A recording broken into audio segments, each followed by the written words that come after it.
Good morning, everybody. Good afternoon, everyone who's watching us here in the UAE and from India, and good morning to everyone who's from UK. And yes, it's all about inclusion. We are in our series of An Ode to ABoDE, which is assessing boundaries of diversity and equity.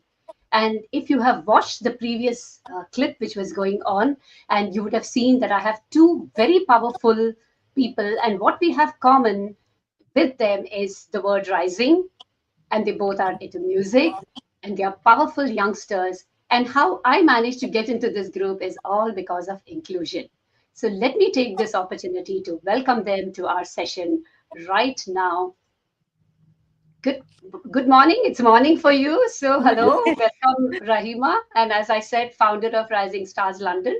And as I read up a little bit about you, it was also the beginning was from Dubai, so which makes us very happy and very proud. And Ashley, you were just the man doing every single thing that one could think of out there with Rise Above Limits. Yes, Stars, thank you for having me. limits. These are the words which we want to bring into the positivity and our session today. And I'm so grateful. I know I gave you people a big nudge to start early in the morning because it's still early for you, but I'm eternally grateful. And the thing is, today is also an occasion for me to say that, today is Onam. So Onam is celebrated in Oh, UAE yes. and in India in a big way. And Onam is a festival of inclusion. It's about bringing people together every year. And the person who brought all of us together is Nisha, and she's in the audience here. So I'm actually going to start with hello, Raymond, Ashley. Good morning, Shavavi. This is from Byte, but I know definitely this is Nisha. Nisha, we are eternally grateful to you. Thank you so very much for this giving us this connection and this opportunity. Thank you, So Nisha. I'm going to get into our. Avi, we're not seeing Ashley. Yeah? We're not able to see Ashley. So let me start the questions and the session with you, Rahima. Sure. Tell us a little bit about your background and your journey, and the big why of what you do today. Yes, so thank you for having me here this morning and happy Onam to everyone. So I have been a special needs teacher for now nearly 20 years, and it is a big passion of mine. Whoever knows me knows how much I love working with the kids, the young stars, as I call them. And I was actually living in the UAE for 10 years. I moved back to the UK a couple of years ago. I worked for Dubai Center for Special Needs, and I loved working there. What I found was that a lot of the children had a lot of interest in music, in dance, in drama, and that is my background as well. So I incorporated both my love for the arts and the love for the children, and just started working within the community. Hence, Rising Stars DXB came into fruition, and that's where I met the wonderful Nisha from Byte.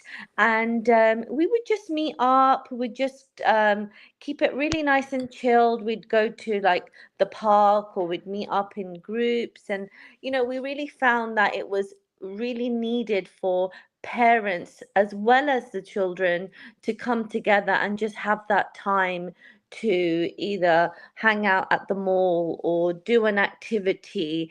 And then as we started realizing that more and more of these children wanted to like do more things, and I was really big on this thing of talent over labels, because everyone would say, well, not everyone, but generally some parents would be like, oh, but my child might not be able to do this because he's autistic, or he or she's in a wheelchair. So I was really big on breaking that to kind of assumption to some of the parents. I said, well, why don't we try a dance class, or why don't we try and take them and do a sport?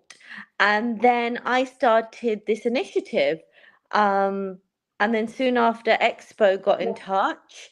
Yeah, And then we Rahima, had, I'm going to yeah, I'm going to sorry, stop you at this sorry, point. Yeah, because first of all, Ashley, I know that you've been having some challenges with your camera, but it's all good, man. Don't worry about it. I told you already. Even if I jump out of the session for some reason, please do continue the conversation. Is what I want to say.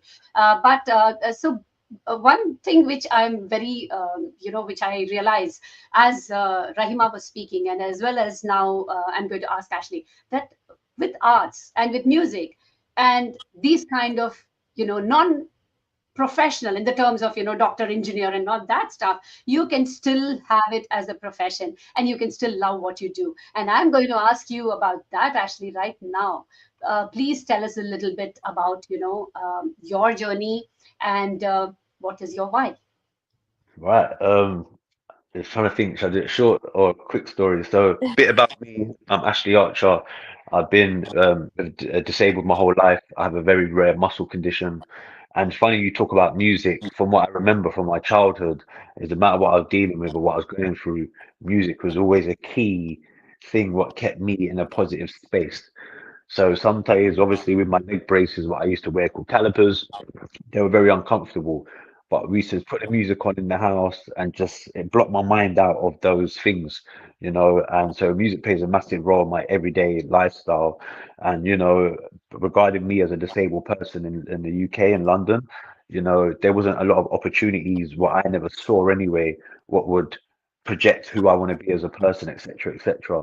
So, luckily for me, I got into wheelchair racing, got into Paralympic sport, and that was like my full focus. My first day in a wheelchair, next day I'm going to race and train with one of the best athletes in the world. And that gave me a whole different positive mindset. And I was training for about 3.5, 4 years of my life, 6 days a week. So I was doing that in one angle, which would give me discipline, a focus. And then I got into modeling, which was out of the blue. So I was like, wow, because where I come from, I never seen someone with a disability modeling, So to be able to do that and inspire so many people from my community and my walk of life, that's how it kind of just kept going. And then on the back end of that, I was doing a lot of social media, and luckily for me, I got to go on BBC News in England and London and Sky News for motor racing. So everything just came at once. As soon as I changed my mindset on a positive space when it comes to me having a disability, and then my journey kind of took off from there to where I am now.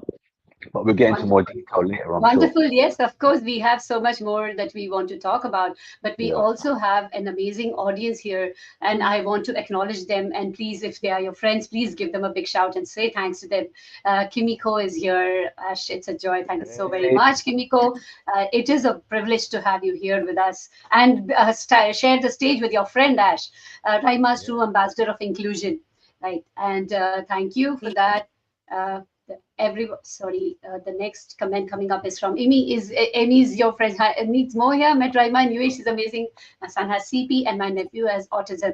And I think Raima, your name of the stars, is like you just created so many of them. There's a whole galaxy out there. Yeah, it's so beautiful. And then we have you're a star, Ashley. So, oh my God, is it Oh. daytime outside or is it night? All the stars are shining. See the stars. uh, it's Thank you so very much for the audience, and we have live people watching us. And thank you. Please take an opportunity to thank, comment, ask questions which you always wanted to ask and you didn't know who to turn to. And by the way, even after once the show is over, you can continue to ask because we are watching here and we want to be the part where we can actually answer some questions. And if I don't know the answers, or if we don't know, we'll find out somebody who knows the answers and get back to you. So we also have very quickly, we have International Beats for Life. All right. So this beat is definitely to do with the music. Thank you, ladies. Amazing talk, positive developments. And Kimiko, so we please take it as a matter of pride, Ash, that you're also counted as the ladies. So please it's a matter of great pride if you could be included in that. Let me ask you an uncomfortable question, Ashley. And I didn't think that I was going to ask you this. So, when you said you went modeling, now could you tell us a little bit about that and how did that come about? And I'm always concerned about this that people who try to do the inclusion part, are they really authentically being inclusive, or is it just to get their brand some more kind of mileage? And how do we Mm. understand the difference then? That's something which I would like to ask you. And then also I would like Rahima. So Ashley, you go first, please. Yeah. So, how I got into modeling, I'll tell you two stories because it answers a part of what you're saying as well. So, when I first started modeling, one of my friends is a wheelchair model, and she put me forward to it. They said, "Yep, great." So I end up modeling. I done one job for them, and then after that, I wasn't really getting any work. So at that time, I was going through the transition of being a wheelchair user. So I was like, maybe I'm not fit to model. and the lady who owned the agency was, yeah, your image doesn't suit modeling. You can't model. And I was like, wow. But at the same time, I wasn't surprised because I thought that anyway. So I said, all right, cool. Many years later, someone else found me and said, you should be part of this agency. You'll do really well. Now, because of my past experience, I was like, no, they don't want me. I'm not going to be able to do it. But within the same day I signed my contract, next day, I've been on TV series for Amazon. So when everyone was in the pandemic in COVID, I was at a film set in Amazon Studios for like 3, 4 months. And I was working there Wednesday to Friday every week for that period of time. And what was really nice for me, where I kind of felt like it could have been a bit a tick box exercise, but Mm. it was what was good for me. I've never had an issue about things being a tick box exercise, as long as it ticks the box what I want as well, you know. And when I did the Amazon, what was I felt special about, I was playing a stunt role. Now, normally, if they have a wheelchair user or doing a stunt role as a wheelchair person, they would have somebody who's able-bodied, but just be in the wheelchair. They said this time, they said, no, we want to find someone who's generally a wheelchair user. So they saw my video of me doing a handstand in my wheelchair, and it's like, yeah, we need him. So I went down there to do like a test run and doing everything. And they were like, yeah, we definitely want you. And what made me feel great, I was the first wheelchair person from what I've ever known for a big, big organization who does Marvel and all these kind of films, to actually have someone who plays this position, you know. And they made sure that on the film set, it was like 6 foot above ground. They built a special lift just for me. And then a big, strong guy who used to wheel me up every day, up and down on set, etc., etc. So that started from there, and then it snowballed. I worked with so many brands, it's unreal. Now, my point to what you're saying about, do I feel like, is it really inclusive? They really care, or that it's for a tick box exercise? I'll be honest with you. I think most of it is both, to be honest with you. It has to be the tick box exercise because, like, you know, in the modeling game, they might need someone who looks like this, that, and the third. You tick the box, disabled or not, it doesn't matter. But I definitely feel like more, because I've worked with quite of the same clients quite often and we built relationships.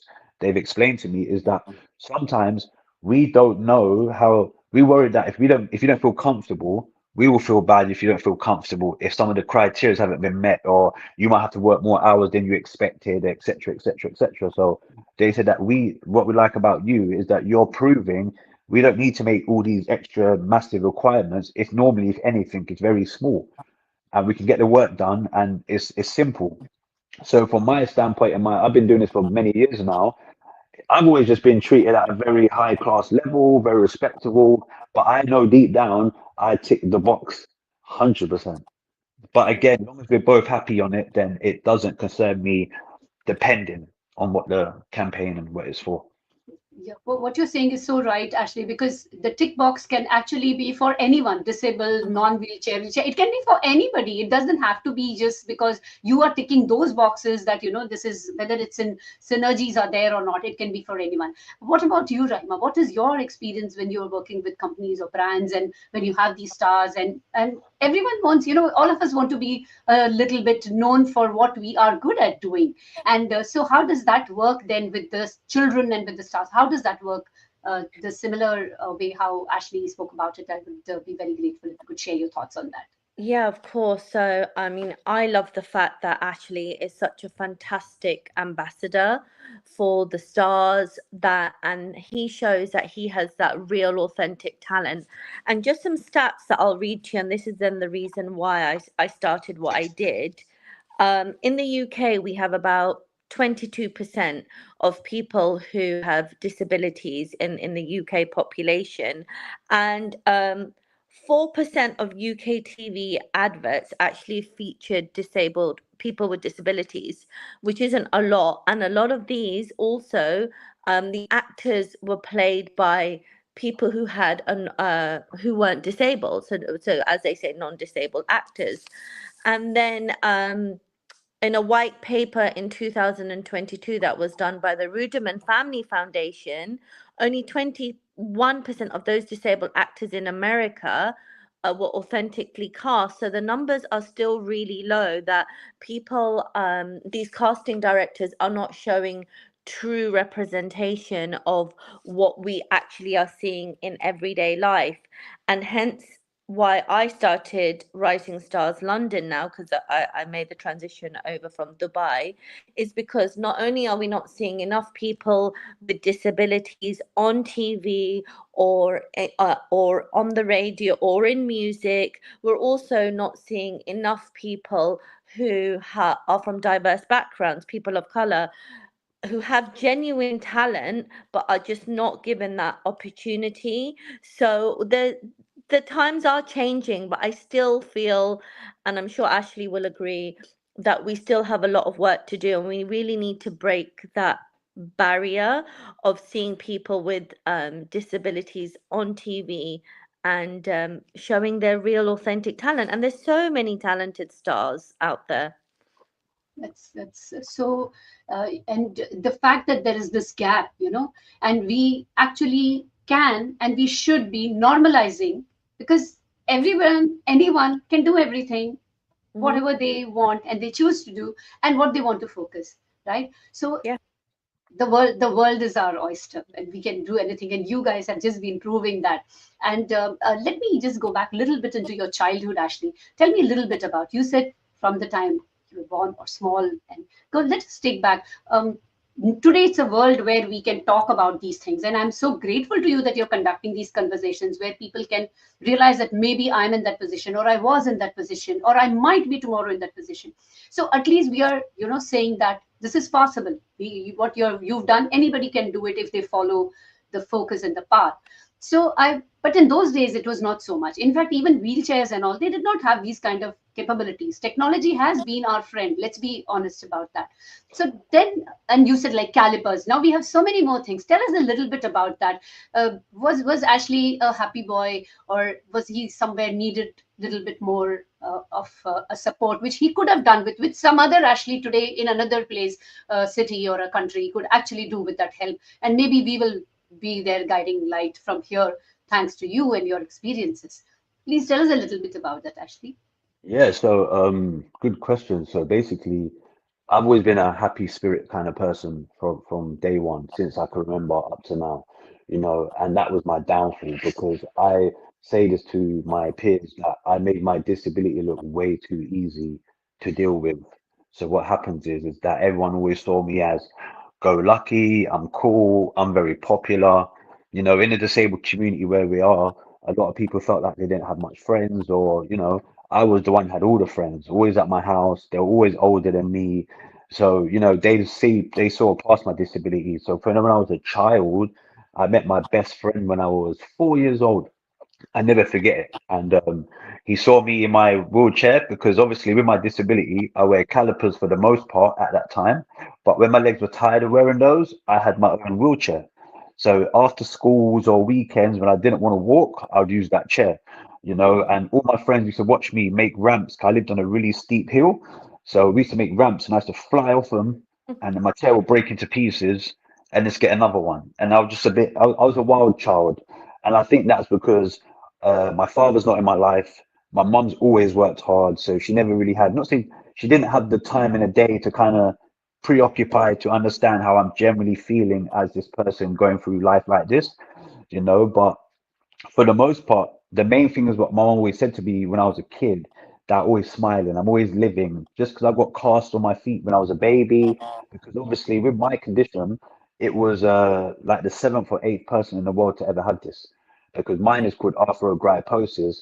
But what happens is you've got variants. So for example, mine only affect my legs and a bit of my spine, where some people affects everything, the whole top half, everything. So when I was diagnosed with this and so forth, Dave was very unsure what my future would hold. And what my mum created to my mum was is that all the doctors told my mum he would never be independent. He would never, everything was never. It was never anything positive. It was just can't be this, won't do that, hasn't done this, can't be this. Where my mum had me at 21, my mum had a very booming career, so she was very strong-minded. And she said, "Listen, no disrespect, I hear what you guys are saying, but I went to have the operation because when I was born, my legs were stuck in my chest like this. So they had to cut it open, stretch them out, plaster cast, etc., physio, and then I went to calipers from the age of like 5 or something. So my mom, at that time as well, because obviously I'm 36, so 30 plus years ago, this wasn't really common. And my mum used to get a lot of stick and a lot of backlash, even from my dad's family because of traditions. Oh, he's disabled, he's no good, and all that kind of stuff. But on my family, on my mother's side, they were more like, no, we're gonna make this happen. He'll be all right. And my mum always instilled that in me. That she said, your legs might not work, but your mind still does. If you use your mind, you'll figure out how to do the rest. And that's always been my kind of thing. So from all my childhood, I've always been all right. Have I had bad moments and feeling low? Near enough every day, but I knew how to mask it because I was very logic and had to grow up very quickly to understand. And all my concern was, even on later on in life when I became a wheelchair user, is I don't care that I'm in a wheelchair. All I care about is, do I have opportunities still? I know they're going to be limited, but I do not want to be on this God's green earth not doing nothing. Mm. That was my only concern since I can remember from 7 years old. I was like, I want to be somebody. As long as I can be somebody, then I'll sit down in the wheelchair. It's cool. It's not a problem. And that's where obviously my wheelchair, when I got into wheelchair in 2012, is when I became a full-time wheelchair user due to my curvature spine was getting worse as time was going on. So they always said in the background when I was a young child at 9 or 10 that as you get older, you may need to go in a wheelchair. But like you said, disability and wheelchairs weren't really a thing you saw. They wasn't good. They didn't look trendy. They looked very old, outdated, very heavy. Where the chair I use now, which is in front of me, is about 3 kilograms and it looks great and it's custom built to me. And from that journey onwards, that's why Rise Above Limits comes from is like, since I was sat down, as people say, you're a stand-up guy that sits down because your energy projects the same way as somebody standing because of your attitude and your mindset. So I've always had that discipline in my mind since I can remember. So for the most part, on my down days, it didn't last too long. I was more focused on, all right, cool, I feel crap today, no worries. What's the next step? What do I need to do? How do I get involved or how do I participate? And then my sports career changed my whole life, basically. Thank you so much, Ashley, for sharing that, because I think this is something which everybody needs to hear, that we have to bring ourselves back. We cannot keep depending on others. You need to have a positive mindset. You cannot keep thinking that the world has been bad to me or anything or whatever challenges. And the good thing about time is that it passes. And the great thing about faith is that it can move the world, just like how yours has moved so positively. So thank you so very much. And really a big salute to your mom and a grand salute to all the moms who have faith in their children and who say no, it anything is possible. And I think that faith and that prayer really helps and supports us. And talking about moms and faith and prayer, definitely, Rahima, I'm sure you have a lot to share. But before that, let's just quickly acknowledge these wonderful people who are here with Mm. us. And so we had Emmy here saying, Ashley, you're inspiring. And then we have here, bye to Ashley. Good to know there was such an opportunity for you. This is Sita Lakshmi. And this is my family, my sister saying, absolutely ticking all the boxes, inspiring us all the way. And we have International Beats for Life. Exactly. It should be normalized. I think this was Yep. the part when I was talking about that it should be normal. Why should there be something where, inclusion should be inclusive, not that you Yes. put it out and out of that box out there. And then Nisha, thank you, Nisha, for sharing your insights and amazing thought process. Actually, your family has been your strength. And we know how. Thank you, Nisha, for that. And we know what kind of a strength Nisha has been for her family, and as well as for all the families who are in the bite. And I think anyone who is included in the part of her, whoever comes in contact with her. In fact, some of the Facebook groups where she's not a member, and I have seen people asking for help and suggestion, I have tagged her so that she can get an invite and join the group and help people out. And Nisha is one of those who's always available at a call. And that's why when I started this series of NNO to ABoDE, she was the first person who I reached out to and I said, should we do this? Would you be interested? And I just want to give a voice to people and which I can learn. And there's so much more which I'm learning, which I'm doing. And we have another comment here from Shamspuri. Thank you so much. Carers and case workers of disabled people would greatly benefit from this talk. Thank you so much for saying that. I hope it makes a difference to somebody. And Yeah. Rahima, let's get on to you now and tell me a little bit about the parents. And I also want to hear from you. Do you, like you said, parents keep thinking, can my child do this or can my child, not do it? Do we also at the other spectrum? I don't mean to sound harsh, and this is like all parents do this, is do they push too much, or too soon? do people want to see results too soon? Does this happen? And then how do you deal with such things? How do you comfort them? How do you tell them that change will happen, but time, it'll take time? How do you tell that? What kind of your language, the words, what gives them solace and keeps the faith? Yeah, very good question. So, I had one parent in the recent film that we made, for Rising Stars Talents Not Labeled. And it was actually a young star of mine, Kalia, and her dad, Firoz, a lovely man. He said, as it is, it's already, a difficult having a, not difficult, but having a child, you have challenges, you've got lots of things that you want to do with your child, and you have lots of aspirations for them. But then having a child who then also has a special need or a disability, then that comes with a whole bag of different challenges. So I feel like parents who are wonderful, um, that they try and push their children, they don't always know in what direction, and then there's a lot of pressure from society, especially within the Indian South Asian community. I can speak on from being from that community. Sometimes parents overlook the fact that they may have symptoms that show that their child has a challenge, or maybe neurodiverse, and they think they might grow out of it. And then also they do the opposite, as you mentioned, Shambabi, that they, really try and push them and say, no, you can get this done, and don't give that child that holistic approach of trying to grow themselves and to, try and have their own hobbies and their own interests. And, I know we're moving away from that typical of, oh, I need my child to be a doctor or engineer or a, one of these great careers that we used to think, and now we're going more towards the arts and more towards other careers. But I still do feel like, as within a woman who's in the South Asian community in particular, I can speak that though we are changing our thought process as a community and looking at children who have an additional need, have a disability, there is still a lot of awareness that needs to be done. And that's what I always find with speaking to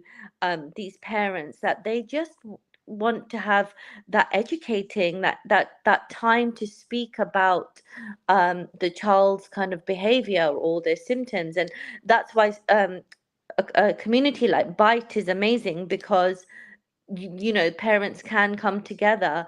And hence why I also started Rising Stars London, because I want to show these parents that there are things your child can do, even if you think they might not be able to do that. Wonderful. Thank you so very much. And so I wanted to quickly go back to Nisha, who's saying, thank you for acknowledging giving parents a voice. And this again, like my sister, educating care and support of specially able. So now let us talk about the elephant in the room, and which is also the caretakers and the supporting family and friends. Ashley, you were lucky, you had a good set of friends. Your family was supportive. Most of them were.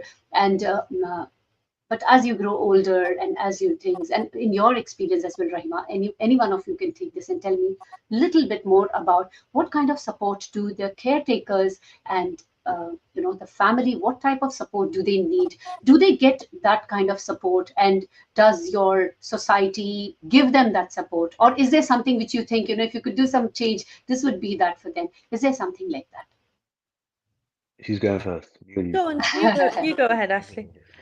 Well, how do I say this? So I used to work with the NHS in the UK. I was one of the first wheelchair users to go around all the south of England, mainly London, doing assessments for different people in wheelchairs. I went to special needs schools, colleges, home visits, etc., etc. And like what you said, Rahima, it all comes down to awareness.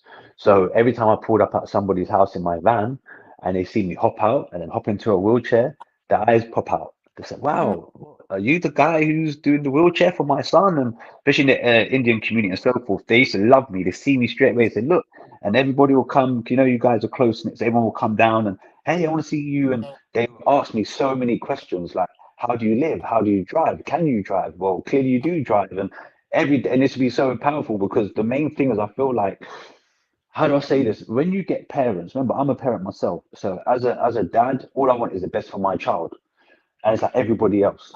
So when you have a child, I believe, who has a disability or so forth going on, there's not really any real life experiences what you can go and look Mm, on and to verify from. You're looking at a doctor who might not even have a child with disability telling you what the outcome is, like they told me, you know. And I felt like what I loved about my job at the time was that people got to see, like a lady said to me, my son's in a wheelchair. I watched you do everything on your own and bring him. I need you to teach him. And she came up with an idea for me that you should be teaching people around the world chair skills. And I was like, really? Because this is what I know. She goes, yeah, because I'm older, and when I pass away, what I'm concerned about is my son's independence. You know, so the main thing I think, especially in the UK, I feel like in it as a whole of disabled community, I feel like we sit on the back burner. So the awareness levels are low. The advice to people and guidance is low. You know, I'm from London. That's the city where everyone loves around this world of meant to be the best place for knowing everything. But in disability community, there's loads of pockets of things what are available or what you can know about.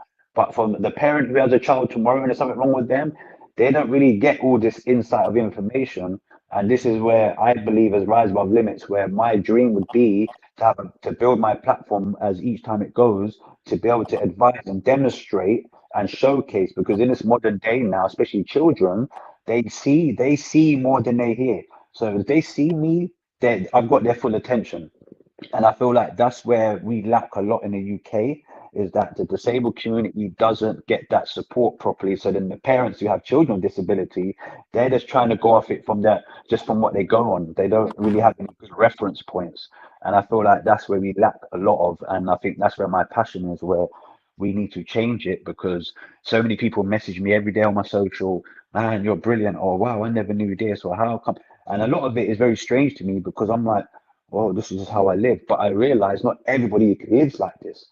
And I had to go through all the angles to mm, find connections with, even like to know Rahima, to from sports side of it, from the modeling side of it, from the 9 to 5 employment side of it, all these kind of things. And the hardest part I feel like for the parents is that you got to understand they do everything in good intentions, but it's just that what how it looks sometimes because of how they might be forceful or a bit. I've had it with parents, and then they ask me, "What do I do?" You know, I feel like I'm pushing them. And I said, "Listen, treat them like you treat another person with no disability."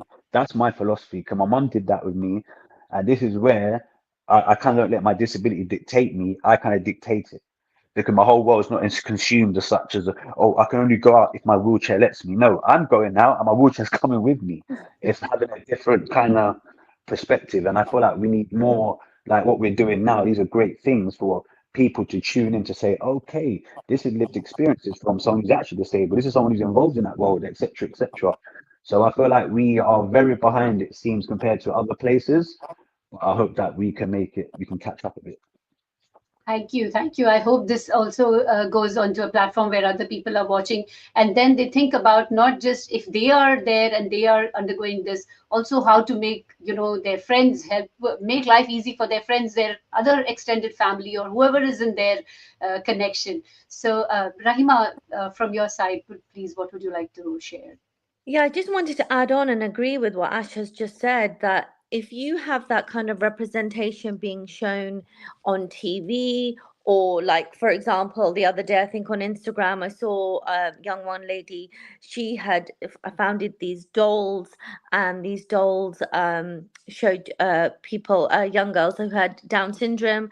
Imagine if another little girl picked up that doll and she said, "Oh, that looks like me. It's not that typical Barbie looking doll." And I think that's where we are seeing slow changes happening.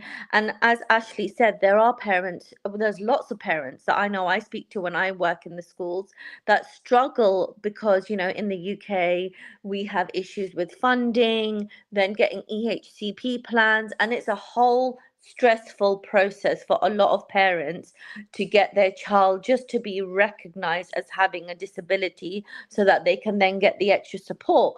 So there is a lot going on behind the scenes where parents who, I always applaud, they are literally superheroes because the amount of things they need to navigate here. And yeah, they don't get praised enough because they're tired fighting with the government authorities, then fighting for their child to have a place in society. So, projects and initiatives like Ashley's Rise Above Limits, like Rising Stars London's, like your platform, Shambavi, like Nisha's platform, we are really trying to show that we are there for the community Mhm. and that we see their talents and we see their struggles and we just want to support them. So I want to, I don't know if it's uncomfortable or a little cheeky of me to ask this. So when you said representation, I just realized. So in India recently, we've had this change in the government that there should be a representation from for women, and there are seats in the parliament. So do you have like that for people who are people of determination in the parliament, where there should? Do you think that is something which should be considered, that there should be a seat or two? Only then things will move, because people are actually the ones who will have a voice, stand there and be able to make that motion that change is needed. Do you think we Yeah, should we of should course. lobby Of for course. that? Yes, of course. I don't even know if we have that. I'm sure Do that you have as a that? Yeah, tick we don't box, know. we Yeah. might have that. Do you know actually any parliament members who have a disability? No, but someone who I do know has been trying to get in contact like that, because like exactly what you just said. How do I say? You know what? I'm too honest, and sometimes it gets me in trouble because I just say how it is. But Yeah. in in the UK, I'll be totally honest, disability is, like I said in the beginning, it's at the back of the forefront of the list of to do. So Yeah. what really frustrates me is that the one community of people with disability has something what we never asked for. We didn't choose to be this way. It is what it is. And I feel like we always get left on a back burner, and anybody who is the voice of us doesn't even be from where we are. So I just don't Yeah. understand that. If I'm going to be someone who's preaching about how to do music, I've got to be someone who does music, Yes. right? Yes. So I just feel like with the disabled community over here, it is a nightmare. And the difference is in other countries, I went to Morocco just before the pandemic, right? And I was in the main area everywhere. And all these people come up to me, touching me. You're strong, you're well, proud of me, and they don't know me. But in the UK, you do get that in pocket sizes, but as an overall, we're very looked at as no good. Oh, we're inconvenient. We are a money drainer for the community of disability. So nothing represents positivity. So if you have a child tomorrow with disability, automatically like Rima said, all you're doing is going through battles on battles on battles just to prove you have a disability. And then you still kind of feel like that's just the beginning of a chaotic journey to maybe get 10% of any kind of support, which in reality, you go to most other countries who might not even be wealthy as us, doing way more, because it's not about money. It's about the awareness. It's about putting inclusion and having more people. So like with the modeling, a lot of people recognize me because in the UK, I'm on the billboards all over London for all the train stations, etc., etc., etc. And so many people watch on my social and like, you know what? I see you. I feel like I can get on with my life. Because you're relatable. And all that takes is that I did a campaign, which was a tick box exercise for them, most definite. It was cool for me, but it was about changing that. So even when I've done the government campaign where you saw at the beginning of the video, and I've got a t-shirt, it says, "Don't push me unless I ask you to." Now that government campaign is called Ask Don't Assume campaign. And it was brilliant because what it does, you get three different individuals explaining its stories, what they've been through. Like as a wheelchair user, I don't have handles for you to push, but sometimes if I go on the escalator like a naughty boy, someone's going to try and hold onto the back of my chair or touch me, and you ask, don't assume kind of thing. And it's sad because what the government's done now is rubbed up the disabled community so wrong for so many years of life that now when they try and do positive things, which might actually be genuine for us to do better or have more choice, they don't take it, the public don't take it serious. So when I did that campaign, it got a lot of backlash because they're like, "Oh, you're only doing this now because you kind of Yeah. got to." And I get it because it's true, but at the same time, I'm like, well, if we can't ever allow someone to make improvements, then we're never going to get improvements, are we? Yeah. So it's a very balanced, but I notice more people I network around the world and speak to, they're like, "Hey man, in America, every place is wheelchair accessible over here." What? Yeah. And your country is how many times bigger than us? And you can have all these accessible in every place? On the underground, for example. Yeah, man. Over here, we say, "Oh, we can't make everywhere accessible because the buildings are too old." Where in Yeah. America, they would knock it down and to Yeah. start again. You get Yeah. what I mean? So yeah, so this is Nisha here who's saying families just need the society to step and support, not to be judgmental. There's Umesh here who's watching, and thank you very much, Umesh. There is our good friend Kimiko. These things should be taught in schools directly to the children, and they can also help to teach the parents how to help them more. Thank you for that very positive. Reinforcement, which is easily actionable as well.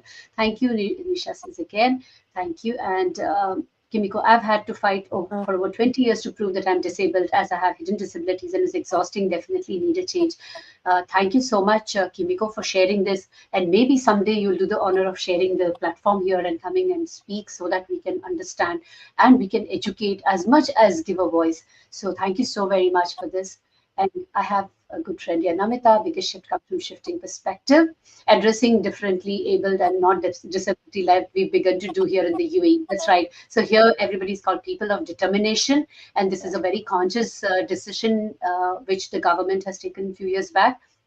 And Wow. it actually sets the set of positivity. So everybody's POD, people of determination. That's what they are called. You cannot refer to them as anyone else, and which you should not. So they are people of determination. And from 25, 30, now it's 41 minutes, 42 minutes we have been talking. I'm so grateful for your time, and I know a little bit of hunger. I'm sure some little bit your you have some rumbles because it's your breakfast time. And I'm going to get off now. This thanking you both once again from the bottom of my heart, you. and thanking Disha for this. And thanks to my admin ninja Divya who's here and who helped put this together. Let us do the things that we want to see as a change. And this last comment I just take, Ashley was in so many recommendations. I believe the government is watching this excellent discourse. Thank you so much. Comes and yes, I hope more people are watching. And let's try and do more of just what we are doing, just because we love what we are doing and we want everybody to be involved in it, everybody to love it, and continue this journey. Thank you so much. It is Nisha. Have a wonderful life. And this is Kimiko. Thank you. Amazing, great day. Bye bye, everybody. Thank you so very much. And I'm going to end the stream now. Take Thank care. you Bye so much. bye. Bye Take bye. care. Bye bye. Bye bye. Bye. Thank you. And thank you, Raima, once again. Bye bye. Thank you so much.